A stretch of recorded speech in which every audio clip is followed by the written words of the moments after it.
people had lost their roofs, which is a lot of people, were exposed to the elements. It rained heavily down here last night, so they're inside their houses are just like swamped with water now. And this is 4 or 5 days after burial. 5 days later. Yeah.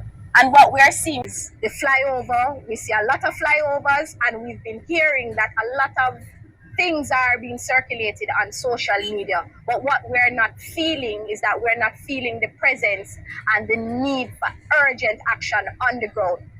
So we don't want to see the flyover, we want to see the underground action. Yeah. And the people need it and demand it now because we are in crisis mode.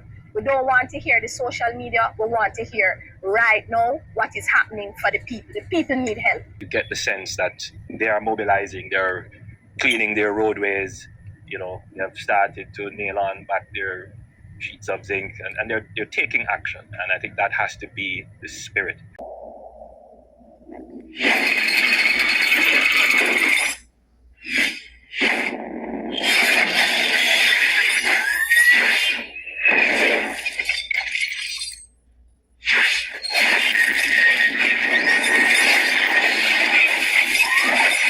The PNP motorcade going through parts of Manchester, seen first-hand damage caused by Hurricane Beryl. We need to have resources deployed immediately to bring in building materials, zinc and lumber and nails and some bedding and so on as well for people to sleep on. And food. There are people that need food and they need water. So, you know, it's a very serious situation. A lot of the folk here are fishermen and farmers, and they can't do any fishing because they can't freeze their catch after because there's no current, no light to freeze, they can't get ice and so on. So this is a humanitarian tragedy we're facing here in South St. Elizabeth, and it requires an immediate and very fulsome response. So I'm looking to see that from the authorities, and I'm calling on the Prime Minister and the government to rally behind the people of Southern St. Elizabeth, South Manchester, South Clarendon, and the other coastal areas in particular, which we have seen, and there may be other areas we haven't got to yet, which are also affected. But the ones that we visited today are really in a deplorable state, a desperate situation, and something needs to be done, and needs to be done now. You can see that the fisheries industry has taken a hit, whether it's persons, their vessels, or the fish pots, or the fact that they really just can't at this time ply their trade because they wouldn't be able to safely secure the catch that they would have. And if you look at it, the information that I'm also privy to is that about 30 to 35% of the poultry market is supplied by small farmers. And most of those persons would have lost those chickens, those poultry. And so you're looking at what is going to be a food crisis in the near future. It's going to lead to the government have to depend on some imports, but we don't want to see imports at the detriment of the local farmers. So there actually needs to be a planned approach as to how we recover from the devastation in St. Elizabeth and in the southern part of the country. And I'm hopeful that we'll be able to see that.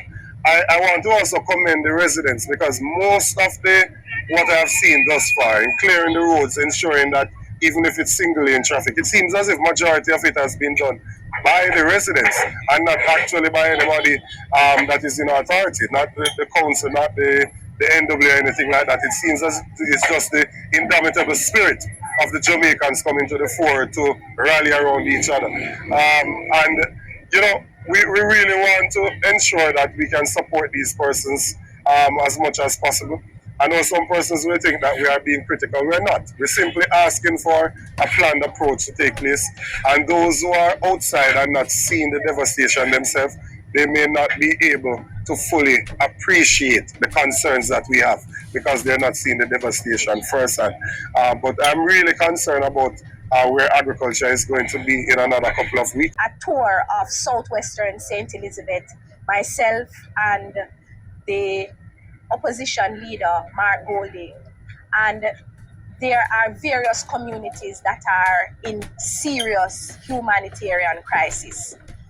We toured Flagaman, Little Park, we toured Great Bay, we toured Short Hill, Newell, and we're coming down, we're now in Parity. And what we're seeing is that Hurricane Beryl has devastated the southern part of the island.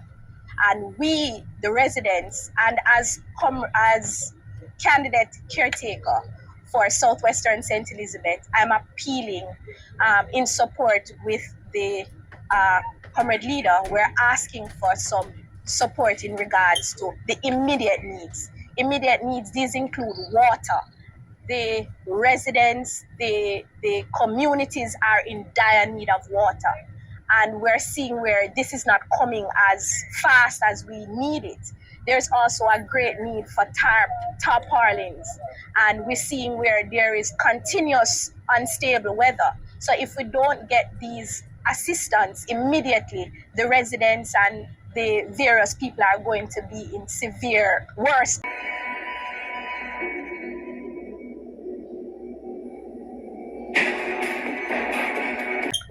conditions. Because many of them have lost their roofs. So last night, people had lost their roofs, which is a lot of people, were exposed to the elements. It rained heavily down here last night. So they're inside their houses are just like swamped with water now. And this is 4 or 5 days after Beryl. 5 days later. Yeah. Up the road, I met a lady. Her house is pretty much destroyed. She lost her 500 chickens, and she also lost her fish pots. So she's lost her income, and she's lost her home. And you know, the ATMs in the community are not working. They don't have access to cash. There's no electricity. Water is short. The pump isn't working because it needs electricity. The situation is extremely serious down here. And the people are very resilient, and they're in surprisingly good spirits. But every day that passes and they don't get any relief, it's going to make it more and more acute, the situation that they're in, and difficult for them to go through. So this is really becoming an emergency, and the necessary mobilization of resources needs to happen now. Soaked inside because the roofs have been gone since Beryl hit on Wednesday. So we need, the nation needs to rally behind these people. We need to have resources deployed immediately to bring in building materials, zinc and lumber and nails and some bedding and so on as well for people to sleep on. And food. There are people that need food and they need water. So, it's a very serious situation. A lot of the folk here are fishermen and farmers, and they can't do any fishing because they can't freeze their catch after because there's no current, no light to freeze. They can't get ice and so on.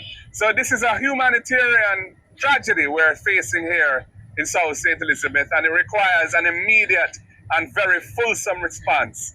So I'm looking to see that from the authorities, and I'm calling on the Prime Minister and the government to rally behind the people of Southern St. Elizabeth, South Manchester, South Clarendon, and the other coastal areas in particular, which we have seen, and there may be other areas we haven't got to yet, which are also affected. But the ones that we visited today are really in a deplorable state, a desperate situation, and something needs to be done, and needs to be done now.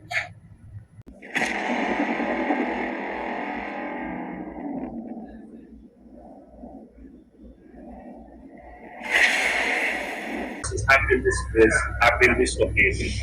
And yes, persons are angry. You're in the general level of understanding. And that is very important.